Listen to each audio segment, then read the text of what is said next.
Madame, Monsieur, bonsoir et bienvenue dans l'œil de la rédaction. Au sommaire. Sortir du cadre habituel de la rédaction, se confronter à la discipline militaire et mieux comprendre les réalités liées à la crise sécuritaire, c'est l'expérience vécue par 44 professionnels des médias lors d'une immersion patriotique à l'Académie de police de Paris. Du 9 au 14 août, des journalistes ont été soumis à des exercices militaires et à des séances consacrées au patriotisme, au civisme, à la résilience et au journalisme en contexte de crise. Parmi eux, Gloria Ballo, journaliste à Fadima Web TV, revient sur cette expérience et les temps forts de 5 jours à Pabré dans cette édition. Respect des feux tricolores, maîtrise de la vitesse, conduite plus responsable. À Ouagadougou, les caméras de surveillance routière contribuent déjà à améliorer les comportements sur les axes de la capitale. Leur présence incite de nombreux usagers à plus de vigilance et à un meilleur respect du code de la route. Mais qu'en pensent les principaux concernés? La réponse, c'est dans quelques instants. Madame, Monsieur, une fois de plus, bonsoir et bienvenue. Comme annoncé en titre, du 9 au 14 août dernier, 44 professionnels des médias ont pris part à une immersion patriotique à l'Académie de police de Pabré. Pendant 5 jours, ils ont alterné exercices militaires et sessions de formation autour du patriotisme, du civisme, de la résilience et du journalisme en contexte de crise. Parmi eux, Gloria Ballo, journaliste à Fadima Web TV. De retour de cette immersion, elle revient sur cette expérience, les moments vécus et les enseignements qu'elle en retient. On l'écoute au micro de Cécile Sawado. Pendant 5 jours, des professionnels des médias ont déposé caméras, micros, plumes et calepins pour entrer dans un univers bien différent de celui des salles de rédaction. À l'Académie de police à Pabré, ils ont été soumis à des exercices physiques et militaires. Une immersion ponctuée de moments de fatigue, de discipline, mais aussi de partage et d'apprentissage. De retour à la rédaction, Gloria Ballo, journaliste à Fadima Web TV, revient sur cette expérience qui lui a permis de se confronter à de nouveaux défis et de mieux comprendre certaines réalités du terrain. Ouais, ça s'est bien passé. Tu n'es pas tombé malade, j'espère. Non, je suis quand même forte. Faut dire que le début c'était pas facile, parce que pour des gens qui ne sont pas tellement habitués, les civils, qui ne sont pas peut-être habitués à faire le sport tous les jours, et bon, on vous rassemble comme ça, on vous amène à l'école. Bon, c'était pas facile, mais bon, on s'est en sorti. Du réveil aux exercices et des différentes séances de formation, les journées étaient marquées par un programme particulièrement intense. Une expérience qui n'a pas été sans difficulté pour les participants. Le rassemblement se fait généralement à partir de 5 heures. À partir de 5 heures, on commence par le sport. Après le sport, on revient, on fait des échauffements. Ensuite, on prend le petit déjeuner. Après le petit déjeuner, on part en salle de conférence où on prend des cours. On a vu plusieurs modules, notamment sur le patriotisme, le sécurisme et la self-défense. Également ils ont fait venir un journaliste de guerre, l'Irada Philippe Ada, qui nous a partagé son expérience. Nous avons également appris à monter et à démonter l'arme. Bon, nous avons appris beaucoup de modules, nous avons appris plusieurs modules au cours de ces 5 jours. Il faut noter également que le premier jour, quand nous sommes arrivés, on était tellement fatigués, on avait soif.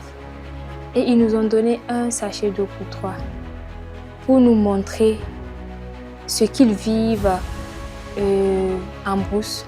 Par exemple, quand ils partent au front, il arrive des fois où ils n'ont pas d'eau à boire, mais il faut tenir jusqu'à ton retour, bien jusqu'à ce que tu aies de l'eau pour boire. Mais au-delà de l'effort physique, cette immersion avait également pour objectif de renforcer la responsabilité des professionnels des médias dans le contexte actuel. Le journaliste est appelé à informer avec rigueur, mais aussi à faire preuve de responsabilité dans le traitement et la diffusion de l'information, particulièrement en période de crise.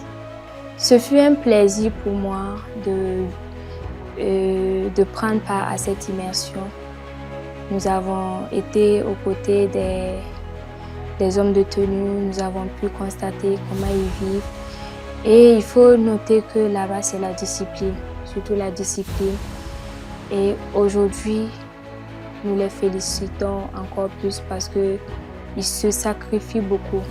Ils se sacrifient beaucoup. Donc, on a pu apprendre un peu comment ils vivent, comment ils se comportent. Et on a beaucoup appris. Et nous, en tant que journalistes, nous devons maintenant, à travers notre plume, les soutenir à notre manière. Parce que la lutte, c'est pour tout le monde, ce n'est pas uniquement pour les FDS ni pour les BDP. La lutte appartient à tout le monde. Et nous, on fera également de notre effort pour que la paix et la cohésion reviennent dans notre pays. 5 jours au terme desquels Gloria Ballo retrouve sa caméra, son micro et son calepin, avec une expérience nouvelle et des enseignements qu'elle entend désormais mettre au service de son métier. Et justement, pour poursuivre cet échange, nous avons le plaisir de la recevoir sur notre plateau. Gloria, bonsoir et bienvenue. Et bonsoir Jamila et merci pour l'invitation. Je t'en prie. Okay. Alors, tu as été absente de la rédaction pendant 5 jours pour une immersion. Qu'est-ce qui t'a le plus marqué? Déjà, merci pour l'invitation et l'accueil.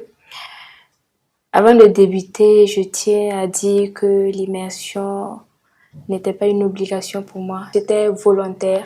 Je n'ai jamais été obligée pour prendre part à cette immersion. Nous avons passé 5 jours au niveau de l'académie de police. Il faut dire que tout s'est bien passé. Et la partie qui m'a le plus marquée, bon, il y en a plusieurs. La première partie, c'est au niveau des tirs. C'était ma première fois de tenir une arme et de tirer. Donc, c'était vraiment passionnant. J'ai beaucoup apprécié cette partie. Aussi, la partie qui m'a également plu, c'est au moment où on nous demandait d'aller suivre cours en salle de conférence. Après avoir fini de vous manœuvrer, on vous dit d'aller suivre cours en salle de conférence. Nous-mêmes, au fond, on savait que c'était pour aller somnoler et dormir. Une fois en salle, vous êtes là, tu luttes contre le sommeil. Puisque tu n'as pas l'occasion de dormir. Les monos sont là. Dès que tu clignotes un peu les yeux, on te dit lève-toi, tu vas te placer devant soi, tu te mets à genoux. La partie également m'a plu. Et la dernière partie, c'est l'avant-dernier jour, la veille, où on s'est bien amusé avec les monos.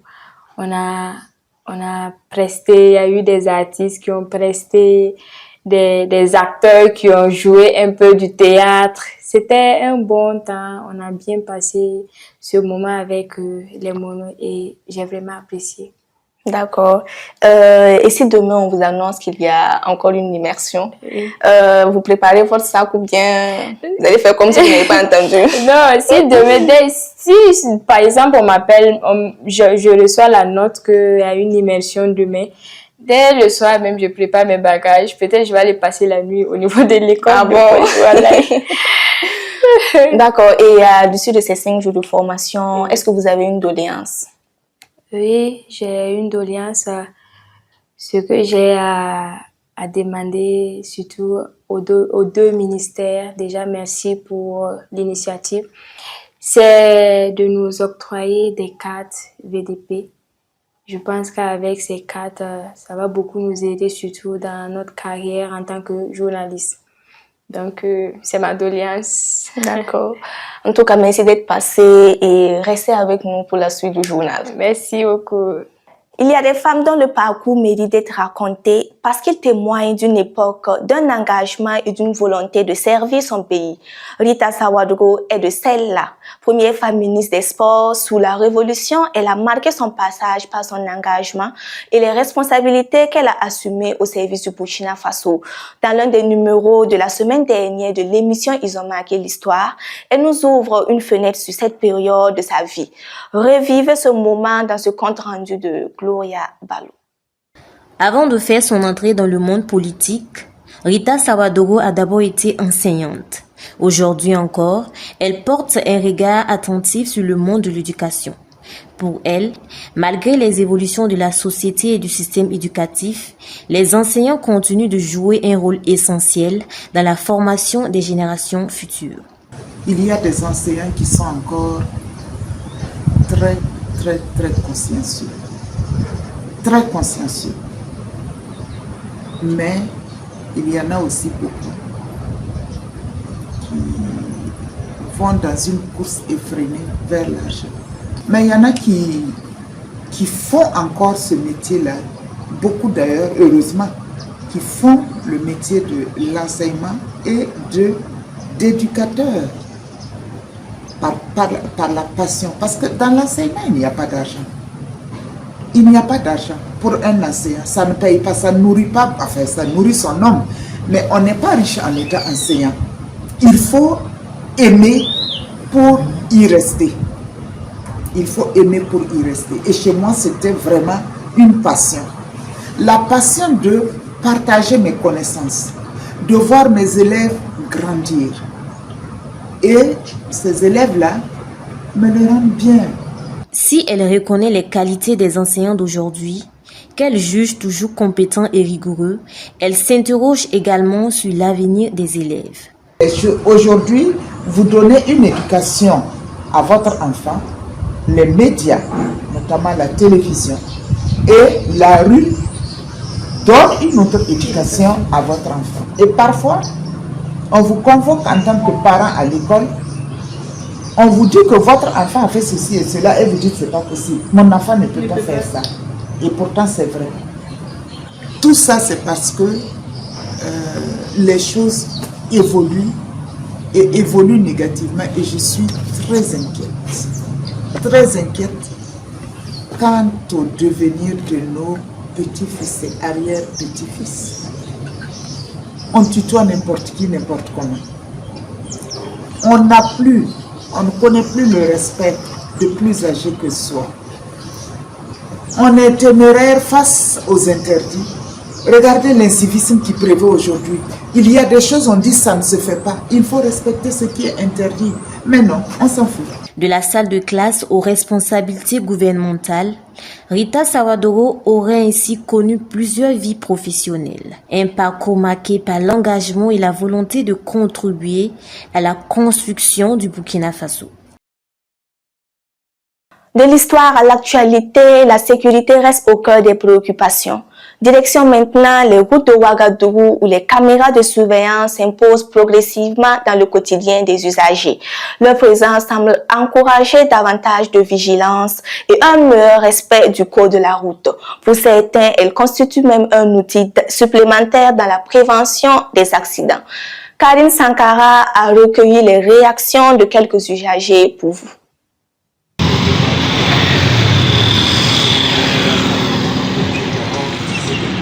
Les caméras de surveillance dans les principales artères de Ouagadougou semblent déjà produire des effets sur le comportement des usagers. Une initiative largement saluée par de nombreux usagers de la route qui constatent une discipline accrue dans la circulation. M. Kabouré, comme plusieurs autres usagers rencontrés, apprécie cette mesure qui contribue selon eux à responsabiliser davantage les usagers et à favoriser le respect du code de la route. Je pense que l'installation des caméras, déjà, c'est une bonne initiative que nous pouvons soutenir. Voilà, c'est puisque ça permet d'éviter plus des accidents. C'est déjà une bonne œuvre de l'État. On constate vraiment un changement. Vu que beaucoup de gens sont peur des amendes, on les effraie plus avec ça. Et le feu tricolore, beaucoup de gens passaient à l'orange, mais ce n'est plus le cas. L'orange maintenant c'est devenu une sorte de prévention. Tout le monde commence à ralentir, il ne force plus pour passer.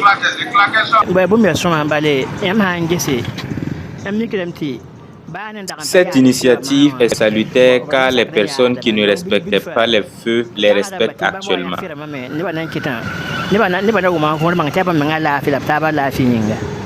Au-delà du contrôle, la présence de ces caméras constitue un outil de régulation de la circulation et de prévention des accidents. L'objectif est de renforcer la sécurité de tous les usagers et de réduire le nombre d'accidents de la route qui, chaque année, endeuillent de nombreuses familles. Bon, déjà, si tu vois la présence des caméras déjà, ça ne donne pas envie de brûler le feu. Est-ce que vous voyez? Donc, si tu ne brûles pas le feu, ça réduit encore plus les accidents de circulation. Les gens respectent et c'est bon. La majeure partie des graves accidents sont plus récurrents très tôt dans la matinée ou très tard dans la soirée, car il n'y a pas d'agent de sécurité pour réglementer la circulation. Mais avec l'arrivée des caméras, les usagers sont plus disciplinés. Pour certains usagers, l'efficacité du dispositif est déjà perceptible. La crainte d'éventuelles sanctions pousse notamment les conducteurs les plus récalcitrants à adopter de meilleurs comportements en respectant les feux tricolores, les règles de priorité et les autres prescriptions du code de la route. C'est efficace, c'est efficace. À propos des amendes d'abord, tu brûles, il y a des amendes à payer. Ça veut dire, tu fais un petit truc qui est hors la loi seulement, tu vas payer ça c'est forcé. Est-ce que vous voyez? C'est quelque chose qui est obligatoire. À l'instar de M. Kaboré, M. Yaro estime que cette initiative porte ses fruits. Il révèle notamment une meilleure observance de certaines règles de sécurité, parmi lesquelles le port du casque, par un nombre croissant de motocyclistes. Elle est efficace, elle est très efficace. On peut continuer aussi à sensibiliser la population, mais depuis hier, j'ai constaté que même si tu n'as pas porté le casque, il ne te demande pas, tu ne payes pas d'amende au fait. Il te dit seulement de refaire demi-tour. Ainsi, dans les rues de Ouagadougou, les caméras s'imposent progressivement comme un nouvel outil de prévention et de contrôle. Une présence qui rappelle à chaque usager que le respect du code de la route n'est pas seulement une obligation, mais avant tout une question de sécurité et de responsabilité collective. C'est sur cette note que s'achève l'heure de la rédaction. Merci d'avoir été avec nous pour ce rendez-vous d'information et de décryptage. Retrouvez-nous très prochainement pour d'autres sujets, d'autres regards et toujours plus d'actualité. À très bientôt sur Fadima Weti.